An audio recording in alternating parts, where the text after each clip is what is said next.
Quando un luogo diventa un punto di riferimento, riesce a unire anche mondi diversi e Sicilia Fiera, in soli 4 anni, non è più soltanto un centro fieristico, ma è il luogo dove si incontrano le persone, dove dialogano e dove mostrano il futuro della propria azienda. Sicilia Magazine oggi vi porta a conoscere il calendario degli eventi fieristici di Sicilia Fiera 2026 e lo fa qui, a Mister Bianco.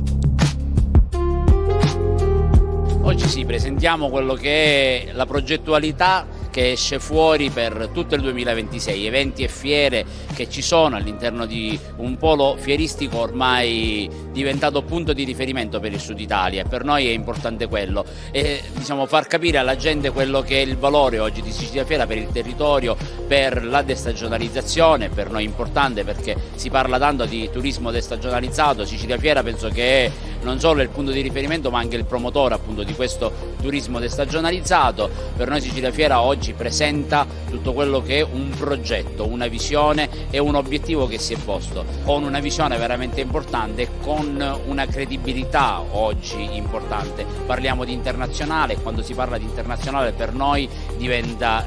quel punto di incontro tra le aziende e i buyer per poter creare degli accordi bilaterali veramente di grande valore.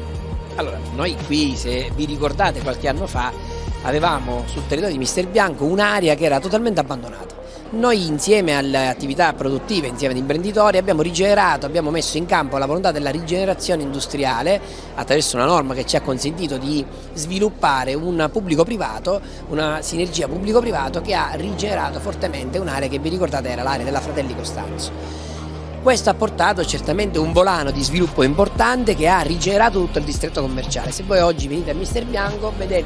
vediamo tutti una zona completamente rinnovata e completamente in ripartenza, oltre che anche foriera di nuove attività. Con l'orgoglio di dire che rappresentiamo dignitosamente le istituzioni e la politica sviluppano le sinergie che portano benessere alla Sicilia, quindi viva la Sicilia, viva gli investimenti come questo portano benefici e benessere in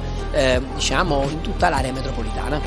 È un contenitore che mancava perché dopo la Fiera del Mediterraneo, la Fiera di Messina, ma lo stesso ciminiere che non sono più adeguate a degli standard di un certo livello, mancava un contenitore in tutta la Sicilia